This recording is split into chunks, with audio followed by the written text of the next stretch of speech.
होगा तो वेटेज का हमने यहाँ पे एक स्लाइड बनाई है, आप देख सकते हैं किस विषय से कितने प्रश्न यहाँ पे आने वाले हैं। और यहाँ पे जब आप देखते हैं ना तो आप देख सकते हैं कंपल्सरी फॉर ऑल, मैंने यहाँ 70 नंबर लिखा है, पर आप ये मान के चलें यहाँ पे 60 से 70 क्वेश्चन जो है ना वो आपको यहाँ पे पेपर 1 के मिलने वाले हैं, जिसकी भी प्रिपरेशन हम आपको करवा रहे हैं, है ना। तो और इसमें काफी सारा मतलब यूनिट 1 और यूनिट 2 तो हमने पूरी ही अवेलेबल करवा दी है। यूनिट 3 की लाइव क्लासेस जो है वो हम शुरू करने वाले हैं कब, 1 जुलाई से।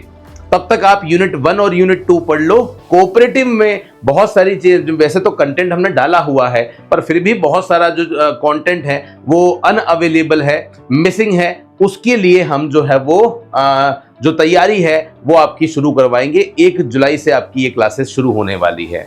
फिर बात करते हैं पेपर 2 की। तो जैसा मैंने आपको बताया कि टोटल जो वेटेज है वो 100 मार्क्स का होने वाला है। तो 100 में से अगर 60 से 70 मार्क्स इसके हैं, इसका मतलब 30 मार्क्स जो हैं वो आपका ऑप्शनल सब्जेक्ट के होने वाले हैं। तो जो बीए वाले स्टूडेंट हैं उनके इकोनॉमिक्स के 30 से 40 क्वेश्चंस आएंगे, जो कॉमर्स वाले स्टूडेंट हैं उनके कॉमर्स के जो सब्जेक्ट हैं वहां से 30-40 क्वेश्चंस आएंगे, और जो बीएससी एग्रीकल्चर हैं उनके 30 से 40 क्वेश्चंस आने वाले हैं। तो इसी तरीके से आप तैयारी कीजिए। नो डाउट पेपर 1 का वेटेज ज्यादा है, वहां हमें फोकस करना है, लेकिन साथ में ही पेपर 2 भी हमारे लिए इंपॉर्टेंट है ना।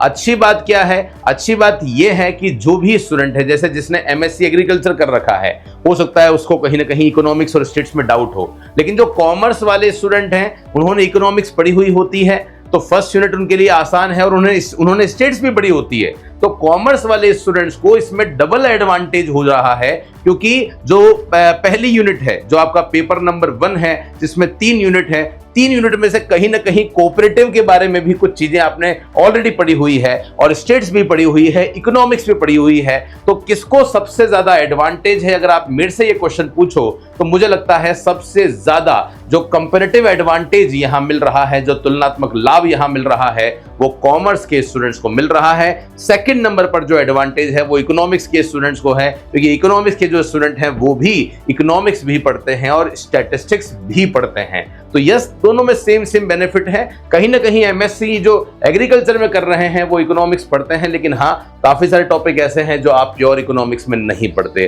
बाकी सब्जेक्ट तो मुझे लगता है आप सभी का अपना अपना होता ही है। जिसने बीए इकोनॉमिक्स में करी उसने इकोनॉमिक्स के सब्जेक्ट्स पढ़े होंगे, जिसने बीकॉम करी है उसने अकाउंट्स बिजनेस डेफिनेटली पढ़ा होगा, और जिसने एग्रीकल्चर पढ़ा है उसने एग्रीकल्चर के सब्जेक्ट पढ़े होंगे, इसमें दिक्कत नहीं।